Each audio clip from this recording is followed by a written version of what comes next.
નમસ્કાર મિત્રો, વર્લ્ડ ઇનબોક્સમાં આપ સૌનું સ્વાગત. તાજેતરમાં ધીરુભાઈ નારણભાઈ પટેલ છે તેઓની દિલ્હી હાઈકોર્ટના મુખ્ય ન્યાયાધીશ એટલે કે chief justice of Delhi high court પદે નિમણૂક થઈ. આપણા ગુજરાતીઓ માટે ગૌરવની વાત છે. ધીરુભાઈ પટેલને દિલ્હી હાઈકોર્ટના મુખ્ય ન્યાયમૂર્તિ પદે શપથ લેવડાવ્યા દિલ્હીના લેફ્ટનન્ટ ગવર્નર અનિલ બૈજલે. આ ધીરુભાઈ પટેલે કોનું સ્થાન ગ્રહણ કર્યું કે કોના અનુગામી બન્યા? તો કે રાજેન્દ્ર મેનનના. રાજેન્દ્ર મેનન છે તેઓ દિલ્હી હાઈકોર્ટના મુખ્ય ન્યાયમૂર્તિ પદેથી સેવાનિવૃત્ત થયા, જે કારણોસર આ પદે ધીરુભાઈ પટેલની નિમણૂક કરવામાં આવેલી છે.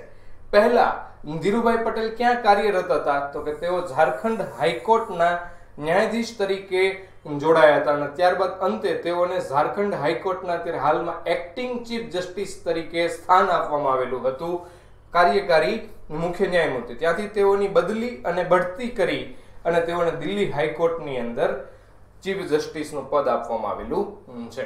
ધીરુભાઈ પટેલ વિશે આપણે માહિતી મેળવીએ તો તેમનો જન્મ ગુજરાતમાં થયેલો છે 1960માં. તેઓએ પોતાની વકીલાત પૂરી કરી, વકીલાત ચાલુ કરી ત્યારે તેઓ 1984માં ગુજરાત હાઈકોર્ટમાં વકીલ તરીકે જોડાયા હતા. 2004માં ગુજરાત હાઈકોર્ટમાં વધારાના ન્યાયાધીશ તરીકે તેઓની નિમણૂક થઈ. 2006માં ગુજરાત હાઈકોર્ટમાં કાયમી ન્યાયાધીશ તરીકે તેઓને સ્થાન આપવામાં આવ્યું અને ત્યારબાદ 2009માં ઝારખંડ હાઈકોર્ટમાં જજ તરીકે, ન્યાયાધીશ તરીકે તેમને સ્થાન આપવામાં આવેલું હતું. ત્યારબાદ આપણે વાત કરીએ કે ભાઈ દિલ્હી હાઈકોર્ટ 7 કેન્દ્ર શાસિત પ્રદેશો છે તે આપણા ભારતની અંદર દિલ્હી સહિત આવેલા છે. દિલ્હી છે તે આપણો રાષ્ટ્રીય રાજધાની પ્રદેશ, NCR નેશનલ કેપિટલ રિજિયન પણ છે. તો આ 7 કેન્દ્ર શાસિત પ્રદેશો પૈકી એકમાત્ર દિલ્હીમાં જ હાઈકોર્ટ આવેલી છે. બાકીના 6 કેન્દ્ર શાસિત પ્રદેશોને કોઈ પણ રાજ્યની હાઈકોર્ટના અધિકાર ક્ષેત્ર હેઠળ રાખી દેવામાં આવેલા છે. દિલ્હી હાઈકોર્ટની સ્થાપનાને આપણે યાદ કરી લઈએ. અત્યારે કરંટમાં ચર્ચામાં આવ્યું છે એટલે કે 1966માં 1966માં દિલ્હી હાઈકોર્ટની સ્થાપના થયેલી હતી. અન્ય કેન્દ્ર શાસિત પ્રદેશો જેમ કે આંદામાન અને નિકોબાર દ્વીપ સમૂહ છે તેને કોલકાતા હાઈકોર્ટના અધિકાર ક્ષેત્ર હેઠળ રાખવામાં આવ્યા છે. દીવ અને દમણને બોમ્બે હાઈકોર્ટ હેઠળ, દાદરા અને નગર હવેલીને બોમ્બે હાઈકોર્ટ હેઠળ, પુડુચેરીને મદ્રાસ, લક્ષદ્વીપને કેરળ અને ચંદીગઢને પંજાબ અને હરિયાણા હાઈકોર્ટ હેઠળ રાખવામાં આવેલા છે. જેમ આપણે વાત કરી કે ભાઈ આ વિસ્તારની અંદર હાઈકોર્ટ આવેલી નથી, પણ તેમ છતાંય તેઓનું અધિકાર ક્ષેત્ર આ કોર્ટોને સોંપવામાં આવેલું છે. આપણે શું વાત કરીએ તો કે ભાઈ ખરેખર આપણા દેશ છે તે 29 રાજ્યો અને 7 કેન્દ્ર શાસિત પ્રદેશોનો બનેલો છે, પણ તેમ છતાં આપણા દેશમાં અત્યારે હાલમાં હાઈકોર્ટની સંખ્યા છે 25. કેમ આમ છે તો કે ભાઈ આ વિસ્તાર જે છે તે વિસ્તારને હાઈકોર્ટ ફાળવવામાં આવેલી નથી. આપણે આગળ ચર્ચા પણ કરીએ 7મા બંધારણીય સુધારા વિશે કે ત્યાંથી સંસદને શું સત્તા મળેલી છે. આપણા દેશમાં અત્યારે કુલ સંખ્યા પૂછે હાઈકોર્ટની તો છે 25 અને હમણાં થોડા સમય પહેલા 24ની સંખ્યા જ હતી, પરંતુ ઘટના એવી બની કે આંધ્રપ્રદેશ છે તે આંધ્રપ્રદેશમાંથી વર્ષ 2014માં એક રાજ્ય બનાવવામાં આવ્યું, તેલંગાણા. આ તેલંગાણા છે તેની રાજધાની હવે ખરેખર આંધ્રપ્રદેશની રાજધાની હતી હૈદરાબાદ, તે હૈદરાબાદ હવે રાજધાની બની ગઈ તેલંગાણાની. એટલે હૈદરાબાદ કોર્ટ છે તે સ્થાપિત થઈ ગઈ અને તે તેલંગાણાની કોર્ટ બની ગઈ, હાઈકોર્ટ બની ગઈ. પણ આંધ્રપ્રદેશે તેની નવી રાજધાની બનાવી અમરાવતી, અને આ અમરાવતી છે ત્યાં આગળ એક હાઈકોર્ટની આંધ્રપ્રદેશને જરૂર હતી, એટલે આપણા દેશમાં 25મી હાઈકોર્ટ સ્થપાઈ, આંધ્રપ્રદેશ હાઈકોર્ટ. ત્યારબાદ આપણે માહિતી લઈએ કે ભાઈ હાઈકોર્ટ વિશે આપણા બંધારણમાં ક્યાં જોગવાઈ છે તો કે ભારતીય બંધારણના ભાગ 6માં અનુચ્છેદ 214 થી 231માં હાઈકોર્ટ સંબંધિત જોગવાઈઓ દર્શાવાયેલી છે. હાઈકોર્ટની સ્થાપના અનુચ્છેદ 214 મુજબ થાય છે. રાજ્યમાં હાઈકોર્ટ સૌથી મોટી કોર્ટ છે અને તેથી તે સુપ્રીમ કોર્ટ અને રાજ્યમાં જિલ્લા કોર્ટ વચ્ચે કડીરૂપ અંગ છે. આપણે વાત સમજીએ કે આપણા દેશમાં સૌથી મોટી કોર્ટ એટલે કે સુપ્રીમ કોર્ટ, ત્યારબાદ રાજ્યમાં સૌથી મોટી કોર્ટ એટલે કે હાઈકોર્ટ, અને હાઈકોર્ટની હેઠળ રાજ્યની અંદર શું હોય તો કે જિલ્લા અદાલતો, જિલ્લા કોર્ટ એટલે કે ડિસ્ટ્રિક્ટ કોર્ટ. આ બંને વચ્ચે મહત્વની ભૂમિકા કોણ ભજવે છે તો કે હાઈકોર્ટ. એટલે આપણે કહી શકીએ કે અગત્યનું ન્યાય પ્રણાલીમાં સ્થાન ધરાવે છે હાઈકોર્ટ, કારણ કે ઉપર અને નીચે બંને બાજુ તે સમાન પક્ષે ન્યાય કરતું રહે છે. તેવી જ રીતે દરેક રાજ્ય માટે એક હાઈકોર્ટની જોગવાઈ છે, પરંતુ 7મા બંધારણીય સુધારા અંતર્ગત 1956 થી સંસદને સત્તા આપવામાં આવેલી છે કે તે 2 કે તેથી વધુ રાજ્યો અથવા કેન્દ્ર શાસિત પ્રદેશને મેળવીને એક હાઈકોર્ટની વ્યવસ્થા કરી શકશે. જેમ કે આપણે વાત કરીએ તો પંજાબ, હરિયાણા આ બંને વચ્ચે એક જ કોર્ટ આવેલી છે.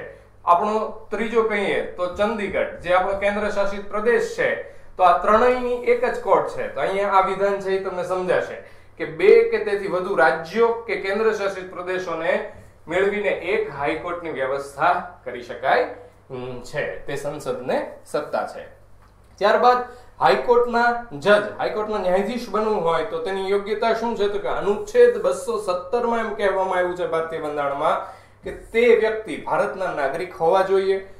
કોઈ પણ કોર્ટમાં, એટલે કે હાઈકોર્ટની હેઠળની કોઈ પણ કોર્ટ હોય તેની અંદર 10 વર્ષ સુધી ન્યાયાધીશ પદે રહેલા હોવા જોઈએ, અથવા તો તેઓએ 10 વર્ષ સુધી હાઈકોર્ટમાં વકીલાત કરી હોવી જોઈએ. જિલ્લા કોર્ટમાં નહીં, પરંતુ ક્યાં વકીલાત કરેલી હોવી જોઈએ? તો કે હાઈકોર્ટમાં. તો આવો વ્યક્તિ છે તે આપણા ભારતની અંદર કોઈ પણ હાઈકોર્ટના જજ બની શકે છે ખરા. હાઈકોર્ટના ન્યાયાધીશોની સંખ્યા બાબતે વાત કરીએ તો આપણી સુપ્રીમ કોર્ટમાં જજોની સંખ્યા નિશ્ચિત છે, એટલે કે એક મુખ્ય ન્યાયમૂર્તિ, આપણા ચીફ જસ્ટિસ ઓફ ઇન્ડિયા, ભારતની સુપ્રીમ કોર્ટના મુખ્ય ન્યાયમૂર્તિ અને વત્તા 30 જજ, એટલે કે 30 ન્યાયાધીશો. આમ આપણું ભારતની અંદર સુપ્રીમ કોર્ટમાં ન્યાયાધીશોની સંખ્યા હાલમાં નિશ્ચિત છે 31 છે, પરંતુ હાઈકોર્ટમાં ન્યાયાધીશોની સંખ્યા નક્કી કરવામાં આવેલી નથી. તે રાજ્યની હાઈકોર્ટના કાર્યભાર, તેની કામગીરી ને લક્ષીને રાષ્ટ્રપતિ આ હાઈકોર્ટમાં જજોની સંખ્યામાં વધારો ઘટાડો કરી શકે છે ખરા. પરંતુ એક મુખ્ય ન્યાયાધીશ હાઈકોર્ટની અંદર હોવા જરૂરી છે તેવી જોગવાઈ અપાયેલી છે. હાઈકોર્ટમાં ન્યાયાધીશોની બદલી બઢતી સંબંધી બાબતો અનુચ્છેદ 222 માં દર્શાવાયેલું છે. તો કે કોલેજિયમ પદ્ધતિ દ્વારા થયેલા નામની ભલામણ વાળી વ્યક્તિની રાષ્ટ્રપતિ એક હાઈકોર્ટમાંથી અન્ય રાજ્યની હાઈકોર્ટમાં બદલી કે બઢતી કરી શકે છે. મિત્રો, અહીં જે આપણે વાત કરંટને લીધી છે તેની સાથે જ આ બંધ બેસતું છે. જેમ કે આપણા ધીરુભાઈ પટેલ છે તે ઝારખંડ હાઈકોર્ટની અંદર કાર્યરત હતા, ત્યાંથી તેઓની બદલી કરવામાં આવી દિલ્હી હાઈકોર્ટની અંદર. તેઓની બઢતી પણ કરવામાં આવી દિલ્હી હાઈકોર્ટમાં, કારણ કે તેઓ એક્ટિંગ ચીફ જસ્ટિસ તરીકે હતા, ત્યાંથી તેઓને ચીફ જસ્ટિસ દિલ્હી હાઈકોર્ટમાં તરીકે સ્થાન આપવામાં આવેલું છે. તો આ કોલેજિયમ પદ્ધતિ તમને એક શબ્દ લાગતો હશે જેને આપણે કોલેજિયમ સિસ્ટમ પણ કહીએ છીએ. તો ભારતની અંદર તે કોલેજિયમ સિસ્ટમ 1994 થી કાર્યરત છે. આ સાથે કોલેજિયમ પદ્ધતિ, કોલેજિયમ સિસ્ટમમાં કોનો સમાવેશ થાય? તો કે તેમાં 4 સભ્યો હશે. તે 4 સભ્યોમાં એક આપણા સુપ્રીમ કોર્ટના મુખ્ય ન્યાયમૂર્તિ, એટલે કે ચીફ જસ્ટિસ ઓફ ઇન્ડિયા, અને અન્ય 3 સુપ્રીમ કોર્ટના ન્યાયાધીશો. એટલે આવા 4 લોકો મળીને કોલેજિયમ સિસ્ટમ બનાવે છે. તે ભારતની અંદર સુપ્રીમ કોર્ટના કે હાઈકોર્ટના જજોના નામની ભલામણ કરે છે. જેમ કે આ ઘટના બની ધીરુભાઈ પટેલની, તો તેમના નામની ભલામણ કોણે કરી હશે? તો કે આપણી આ કોલેજિયમ સિસ્ટમે. થોડા સમય પહેલા, અને તે જે નામની ભલામણ કરે તે રાષ્ટ્રપતિ છે તેમની નિમણૂક કરે સુપ્રીમ કોર્ટના કે હાઈકોર્ટના. થોડા સમય પહેલા એક બાબત ચર્ચામાં પણ આવી કે જેને આપણે 121મું બંધારણીય સુધારા વિધેયક કહીએ છીએ.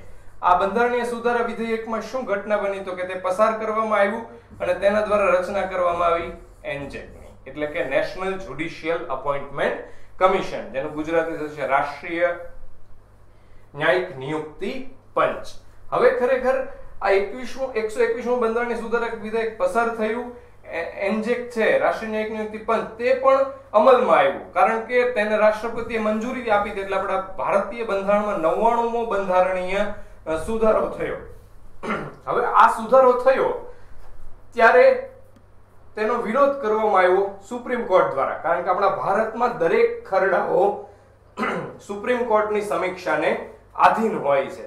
જે માટે સુપ્રીમ કોર્ટે કહ્યું કે ભાઈ ખરેખર સરકાર છે, ભારત સરકાર ન્યાયતંત્ર પર તરાપ મારવા ઈચ્છી રહી છે, જે આ વ્યાજબી નથી. જે માટે આ 99મો બંધારણીય સુધારો છે તેને રદ કરી દેવામાં આવ્યો. નહીતર શું હતું કે ખરેખર ભારતમાં હાઈકોર્ટ અને સુપ્રીમ કોર્ટના જજોની નિમણૂક કોણ કરશે? તો કે આ રાષ્ટ્રીય ન્યાયિક નિયુક્તિ પંચ કરશે. પણ આ 99મો બંધારણીય સુધારો રદ થઈ ગયો એટલે હવે પાછી સુપ્રીમ કોર્ટના હાઈકોર્ટના જજોની નિમણૂક કરે છે કોલેજિયમ સિસ્ટમ. આપણે વાત કરી તેમ તેમાં 4 સભ્યો હશે, ચીફ જસ્ટિસ ઓફ ઇન્ડિયા અને અન્ય સુપ્રીમ કોર્ટના 3 ન્યાયમૂર્તિઓ, જે નામની ભલામણ કરશે. રાષ્ટ્રપતિ તેઓને નામની ભલામણ તેમની નિમણૂક કરશે.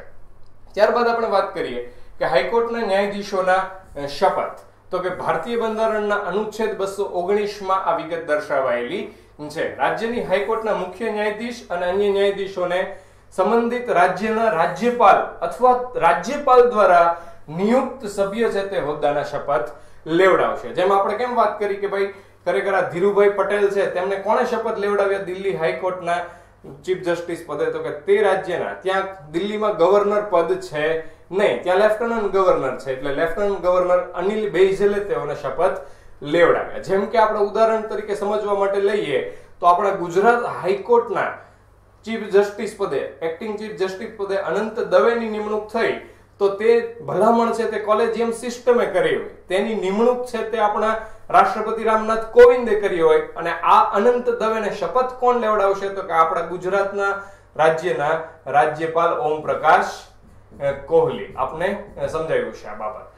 તો હાઈકોર્ટના ન્યાયાધીશ છે તેઓની નિમણૂક છે કોલેજિયમ સિસ્ટમ ભલામણ કરે છે, રાષ્ટ્રપતિ નિમણૂક કરે છે, પણ શપથ રાજ્યના રાજ્યપાલ લેવડાવે છે. તો સાથે યાદ એ પણ કરી લઈએ સુપ્રીમ કોર્ટના જજ છે તેમને કોણ શપથ લેવડાવે? તો કે તેમને શપથ લેવડાવે છે રાષ્ટ્રપતિ. ત્યારે હાઈકોર્ટના ન્યાયાધીશોનો કાર્યકાળ. તો કે હાઈકોર્ટના ન્યાયાધીશોની નિમણૂક માટે કોઈ સમયગાળો ચોક્કસ કરવામાં આવ્યો નથી, પરંતુ તેમની નિવૃત્તિ વય નિશ્ચિત છે 62 વર્ષ. તેઓ 62 વર્ષના થાય એટલે તેઓએ પોતાની પદ છે તે છોડી દેવું પડતું હોય છે, પરંતુ તેઓનો કોઈ સમયગાળો નક્કી કરવામાં નથી આવ્યો. એટલે શું? તો કે ભાઈ આપણા સંસદ જે છે તેની અંદર એક રાજ્યસભા ગૃહ છે, તેમાં જો આપણે સભ્ય તરીકે સ્થાન મેળવવું હોય તો 30 વર્ષની ઉંમર જરૂરી છે. લોકસભામાં આપણે સભ્ય બનવું હોય તો 25 વર્ષની ઉંમર જરૂરી. આવો કોઈ પણ જાતનો સમયગાળો નક્કી કરવામાં આવેલો નથી. જ્યારે હાઈકોર્ટના જજનો નિવૃત્તિ વય છે તે 62 વર્ષ છે. તે પોતાના કાર્યકાળ પહેલા પણ હાઈકોર્ટના જજ કે મુખ્ય ન્યાયમૂર્તિ રાષ્ટ્રપતિને સંબોધીને પોતાનું રાજીનામું આપી શકે છે ખરા. હાઈકોર્ટના ન્યાયાધીશને પદ પરથી દૂર કરવા મહાભિયોગ ઇમ્પીચમેન્ટ પ્રક્રિયા છે તે જરૂરી છે. કઈ રીતે? તો કે સુપ્રીમ કોર્ટમાં ન્યાયાધીશને જજને જેમ દૂર કરવો હોય તે જ પ્રમાણે. તો આ મહાભિયોગ પણ કઈ રીતે થાય? તો કે આપણે વાત કરી કે આપણા 2 ગૃહ છે સંસદમાં, એક છે રાજ્યસભા, એક છે લોકસભા.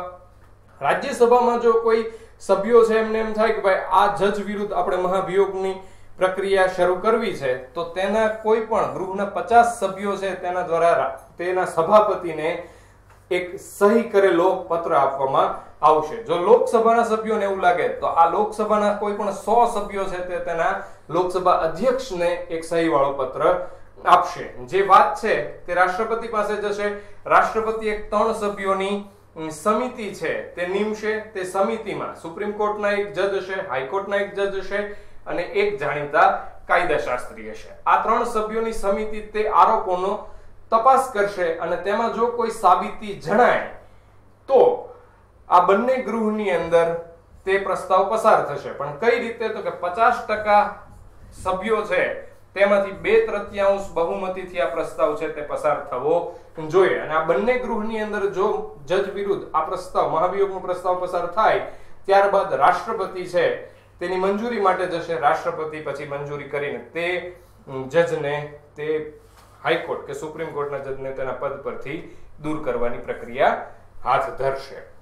તેવી જ રીતે જે હાઈકોર્ટના ન્યાયાધીશોના પગાર અને જે ભથ્થાઓ છે તેમાં હાઈકોર્ટના મુખ્ય ન્યાયાધીશને ₹2,50,000 પ્રતિ માસ પગાર આપવામાં આવે છે. એટલે કે ધીરુભાઈ પટેલ છે દિલ્હી હાઈકોર્ટના મુખ્ય ન્યાયાધીશ પદે નિમણૂક પામ્યા તો તેઓને પગાર મળશે ₹2,50,000 દર મહિને. હાઈકોર્ટના અન્ય ન્યાયાધીશો એટલે કે ચીફ જસ્ટિસ નહીં પરંતુ જજ ને પ્રતિ માસ ₹2,25,000 નો પગાર આપવામાં આવે. તેઓને નિવાસ સ્થાન તેમજ અન્ય સવલતો પણ પૂરી પાડવામાં આવે છે અને તેઓ 62 વર્ષ પછી હાઈકોર્ટના જજ તરીકે નિવૃત્ત થશે તો તેઓને તેના છેલ્લા પગારના 50% જેટલું પેન્શન પણ મળવાપાત્ર છે. હાઈકોર્ટ વિશે એક એ બાબત પણ ખાસ યાદ રાખવા જેવી છે કે અનુચ્છેદ 226 મુજબ હાઈકોર્ટને પણ રીટ કાઢવાની સત્તા અપાયેલી છે. તો આ એક મુદ્દો હતો જે મિત્રો આપ સૌને આગળની પરીક્ષાની અંદર કામ આવશે. Thank you.